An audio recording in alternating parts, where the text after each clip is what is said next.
Allora, rieccoci insieme, Presidente, Garanzia Giovani. Torniamo su Eh questo sì, allora, discorso come dicevo, e l'ambito purtroppo è fino ai 29 anni, quindi ci rendiamo conto che anche altri continuano ad arrivare messaggi, la flessibilità sul lavoro, sono il padrone, fai le ore che voglio io, lavori quando mi servi e se non mi servi stai a casa, poi ti pago quando voglio, se voglio. Sì, scontenti. beh, io spero che non sia del tutto così, perché sennò significa... Certo, ripeto che i contratti a termine non aiutano in questo senso, aiutano verso un ulteriore elemento hanno tolto delle garanzie ai lavoratori che non aiuta. Ecco, sul discorso garanzia giovani, ci sono stati accreditati il 28 di aprile i primi corner, Youth Corner si chiamano, dove i lavoratori appartenenti alla fascia dai 15 ai 29 anni possono rivolgersi per fare un percorso di accompagnamento al lavoro. I portali sono del governo oppure il portale della regione o Click Lavoro della regione, si accede, si selezionano gli youth corner che sono stati accreditati, ogni mese ci saranno dei nuovi corner di accreditamento e il lavoratore sceglie il corner dove andare a fare il primo incontro, ci sono due momenti di incontro orientativi dove il lavoratore viene preso in carico, viene visto il curriculum, viene fatto un'attività di orientamento e poi c'è una richiesta in regione di un progetto formativo del singolo lavoratore che deve essere approvato dalla regione.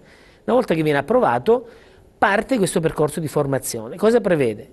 Quindi, Ma chi dicevo, deve fare tutto questo? È l'agenzia? il lavoratore deve presentarsi nei corner, che sono sia il centro per l'impiego, quindi il pubblico, e anche i Sì? centri privati, agenzie per il Perfetto, lavoro e altri enti privati. certo. Viene ricevuto, gli viene spiegato come funziona questo percorso, il lavoratore accetta di farlo, il corner comunica alla regione il percorso che farà il Sì? lavoratore e il lavoratore inizia questo percorso, che sarà un percorso dove farà formazione, farà counseling, farà bilancio delle competenze, verrà proprio accompagnata a manina, è un modo per attribuire le risorse in maniera un attimo più concrete Certo, rispetto sì, prima sì, a dei sì. corsi di formazione nel tempo che lasciano il Appaltati tempo per che aria, trovano. esatto, certo. Il vantaggio è molto alto per quanto riguarda il lavoratore, perché il lavoratore attraverso questi youth corner hanno la possibilità di entrare in contatto con delle aziende, E quindi le farsi... quali aziende,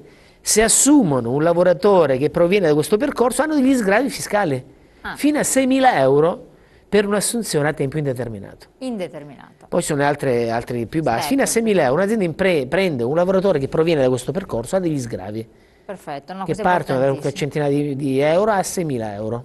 Ecco, questo non fa contenti alcuni che ci stanno scrivendo, anche da Padova, che dicono un giovane può stare anche in famiglia, ma il padre come fa? Però di fatto Sì, questo è un provvedimento. Abbiamo una telefonata, pronto? Sì, salve, buongiorno. Buongiorno, da dove chiama? Da provincia di Venezia, sono Prego, Augusto. dica. Io sono un piccolo produttore agricolo.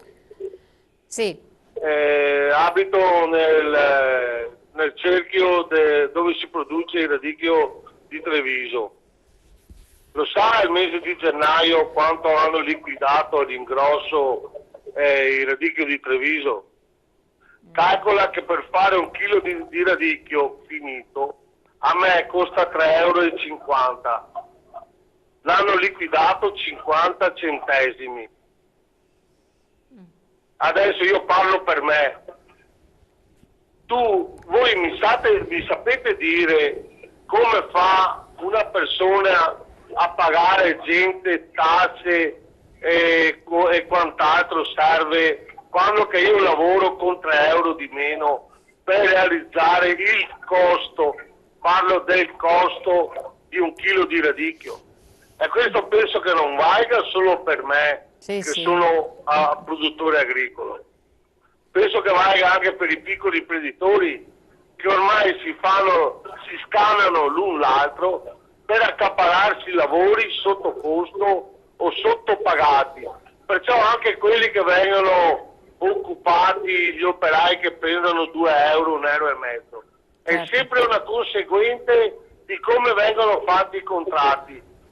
si parla tanto di nero, ma il nero ormai è una cosa normale secondo me, perché o fai nero o muori, non ci sono alternative, non possiamo mantenere un carico fiscale e poi dicono che i contadini non pagano tasse, non pagano là, ma hanno mai provato a prendere in mano un'azienda agricola e mandarla avanti? Chiaro, no, è stato Quelli che blatterano tanto così per niente. chiaro. Grazie, grazie della sua scusami, sai. No, dica. Scusami, perché anche noi agricoltori, pronto? No, me la sento, ma abbiamo capito il discorso, lei c'ha ragione, infatti Posso finire? Dica rapidamente perché siamo verso la chiusura, mi Guarda sa. che anche noi agricoltori ci hanno messo con i cordi ormai con le braccia alla croce, perché i consumi stanno diminuendo giorno per giorno Lo nei sappiamo. supermercati, nei fruttivendoli e quello che è. Una volta c'era lo sperpero, ma adesso non c'è neanche più quello. Lo so, però Vogliamo dirlo a chi renderci governa. conto, sì o no? Lo sappiamo benissimo purtroppo, noi sì, ma non forse c'è chi ci neanche più governa no. La disponibilità, quella buona per vivere. Grazie del suo intervento, signor Augusto. Sì, no, ma ecco, qui c'è un discorso anche di sì, il fatto che ci sia la tendenza a strozzare, così si dice in gergo, il fornitore, nel caso specifico dell'azienda agricola, ma potrebbe essere l'elettricista che va a lavorare per costruire un fabbricato, può essere, cioè, c'è questa tendenza in questo momento a cercare di sfruttare al massimo quelle che è la situazione di mercato, quindi tu se vuoi lavorare mi dai il prodotto a questo prezzo. Questo purtroppo non vale solo nel settore agricolo, vale un pochino in generale.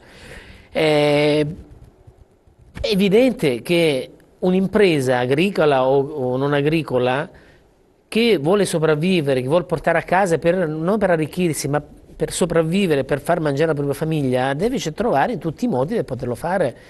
Se la tassazione in effetti è eccessiva, non lo consente, un imprenditore, padre di famiglia, è chiaro che tende a trovare tutti gli stratagemmi dico questo per confermare in effetti un dato di fatto, non è che è una questione del telespettatore, ma perché? Perché nel tempo è stata una redistribuzione del reddito, una distribuzione del reddito sbagliata, quindi che potevamo permetterci, oggi non più, per cui bisogna assolutamente sgravare le imprese, i lavoratori, ma bisogna farlo eliminando quei costi che possono essere eliminati e il nostro Stato può eliminarne tanti. Ecco, questo io credo che sia questo il punto di partenza. Tutti, è che non si capisce poi fin dove vogliono arrivare. Io spero invece che con queste promesse siano state fatte, vengano fatti, sono degli enti, guarda, non li faccio per non rendermi antipatico con nessuno, ma ce ne sono tanti, ne hanno calcolati non so quanti, 700, quanti, vari, sono miliardi di euro. Che possono essere dati a chi lavora, possono essere dati ai lavoratori in maniera, poi direi ma qualcuno perde il posto di lavoro, lo capisco, lo aiutiamo per un periodo a trovarsi un altro posto di lavoro. Ma poi soprattutto quello che anche dicevano ieri degli imprenditori ieri sera in trasmissione è il discorso che a questo punto diventa intollerabile, inconcepibile, tutto quello che vuoi, che ci sia un dirigente pubblico che quindi viene pagato con i nostri soldi, un nostro dipendente, cioè, come se noi fossimo imprenditori, cifre astrofisiche. No, se non gli sta bene la cifra che gli viene proposta, che deve essere umana, ma prende un'altra strada, va anche all'estero. Per noi deve esserci una soglia. Secondo me noi non dobbiamo tener conto che l'apparato statale perché esiste? Per essere a disposizione della gente. No, perché poi giustamente abbiamo l'imprenditore che fa fatica e non ci sta dentro con la cifra, e poi il sistema che purtroppo ci costringe l'Europa nel quale siamo dentro, volenti, nolenti, che non potremo uscirci comunque a prescindere dalle varie voli pindarici che vengono fatti, se non con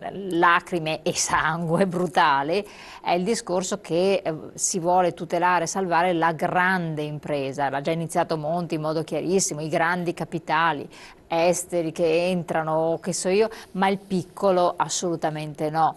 Vuoi facendoli controlli fiscali di ogni tipo, vuoi soggiogandolo a sistemi, leggi, il piccolo contadino, il piccolo operatore non ce la fa assolutamente ad andare avanti. Questo è un altro grande, e qui voglio collegarmi proprio rapidamente nei pochi minuti a disposizione. Possono le reti di impresa essere un volano di salvezza per molti imprenditori, oppure ancora, secondo lei? Sì, guarda, io secondo me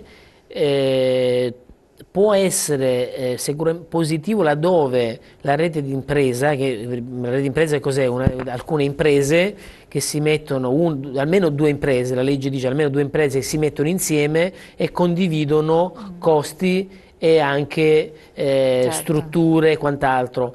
Poi peraltro il fatto di fare rete d'impresa aiuta all'accesso al credito, cioè un accesso al credito più facilitato perché non è la singola impresa che si pone ma una serie di imprese nei limiti e nei termini Certo. che poi l'oggetto sociale, lo statuto di questa rete d'impresa determina. Quindi senza dubbio può essere interessante. Il punto è quale però principale? È trovare il business che è giusto. Quindi in un contesto Non è tutto possibile non è ovunque, tutto possibile. Per esempio io le reti di imprese che ho visto che hanno avuto successo sono state quelle dove c'era un'azienda che aveva un buon successo ma non aveva la forza e la capacità di potersi esprimere in maniera più ampia a livello di globalizzazione. Allora ha trovato il sostegno anche di altre imprese con le quali poi ha condiviso ovviamente risorse e allora è stato positivo. Quindi il business da prendere va scelto sempre così come anche la singola impresa quando fa un Certo, business. no, Quindi questo il assolutamente. successo per me è quando magari ci sono delle 5-6 aziende, una va bene ma non ha la forza, il know-how o la forza commerciale, la forza strategica, economica, finanziaria, allora ecco si fa un insieme di una rete di impresa, allora probabilmente insomma, la rete di impresa ha più successo, però senza dubbio può essere interessante.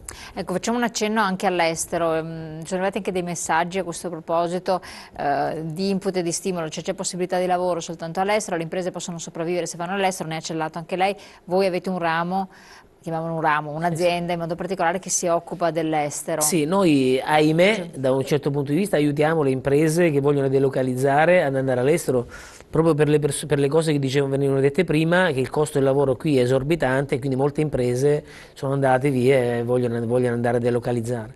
Però gran parte del lavoro lo facciamo sulla internazionalizzazione, significa aiutiamo le imprese e le piccole imprese a trovare partner, a trovare mercato nei mercati emergenti in particolar modo per vendere di più, per trovare distributori e quant'altro. Quindi stiamo facendo con successo, metteremo online Bravo Italia, si chiama, che è un portale, un e-commerce, scusate, un marketplace, significa un e-commerce molto più evoluto, una piattaforma informatica tutta automatizzata a sostegno del piccolo imprenditore che vuole mettere in esposizione, in vetrina il proprio prodotto e farlo conoscere all'estero.